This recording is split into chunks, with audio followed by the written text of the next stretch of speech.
今天趁有空来回复一下网友的问题。基本上我每一个月都会抽出一期的视频来回复网友的问题的，所以你们平常有什么疑问呢，或者有什么问题，都可以在评论区底下留言给我，然后我到时候一一的回复。来，我们来回复这位马大帅的网友。大家好，我是不会抓鱼的阿鱼妹，这是刚开始的开口白。对哦，这是刚开始19年拍摄的时候，我就这个开口白就是说我是不会抓鱼的鱼妹。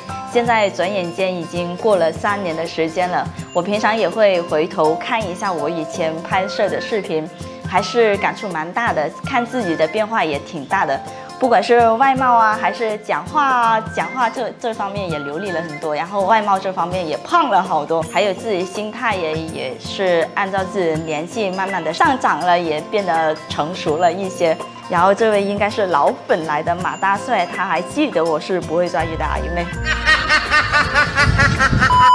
下一个网友特小陆婷，我看上你家的茶几了，怎么办？不知道有没有机会与你一起品茶嘞？可期待了，坐着喝茶，然后再动手搞上几碟小菜，香，想想都香，真香啊！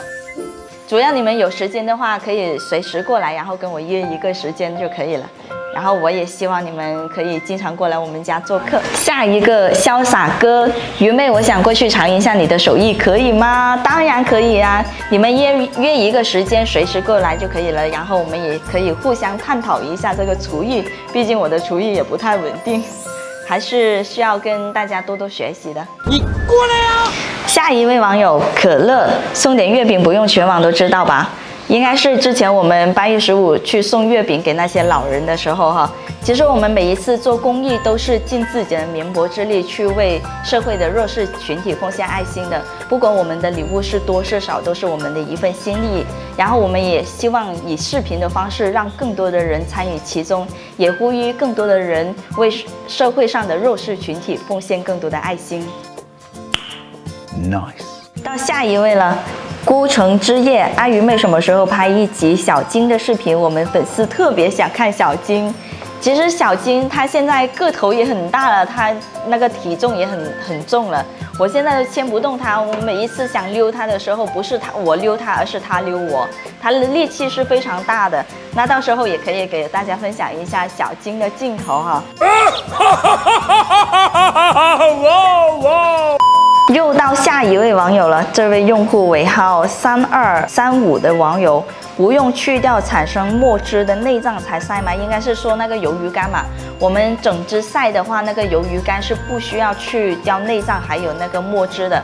其实那个墨汁对我们海边的人来说，那也是一个宝贝来的，所以不用去掉。但是如果你想对半切开晒那个鱿鱼片的话，建议还是去掉会比较好一点，就怕担心里面会有沙嘛，对吧？又到下一位啦 ，AB2022 这位网友问阿鱼爸喝的是什么酒啊？自泡的果酒吗？鱼爸他泡了好多种酒啊，有人参酒啊，有那个还有桑葚酒。还有那个药材酒，他基本上喝的大多数都是桑葚酒，那个桑葚干泡的，然后他还放了很多种药材的那种，他泡的那个是低度数的30来度吧，蛮好喝的，还是建议大家不要经常喝酒，也尽量少喝一点。又到下一位网友了，不凡荆棘，阿鱼妹怎么看待不好的评价？其实一开始刚拍视频的时候，看到不好的评论的时候，我也会不开心，也会很没自信。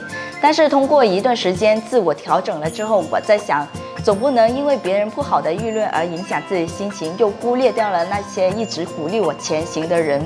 但是有一些中肯的评价确实是可以促使我进步和成长的，但是还有一些超级负能量的评论呢，我们选择忽略掉不看，总不能因为别人1、2句话而影响自己的情绪，是吧？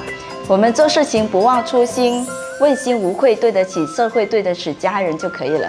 到最后一位网友了，华夏连生，从青涩的阿鱼妹开始，到现在比较成熟的阿鱼妹，度过了几载春夏秋冬，愿鱼妹事业长虹。这位应该是看着我一路成长过来的老粉。最近我也回看了自己以前的那些视频，再看看现在，确实是变化好大。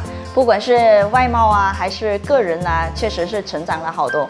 这是离不开大家对阿鱼妹的支持和鼓励的。没有你们的支持的话，就没有阿鱼妹的今天。所以在这里祝愿大家身体健康，万事如意。这期的视频就到这里结束了，喜欢医美的记关注哦，拜拜。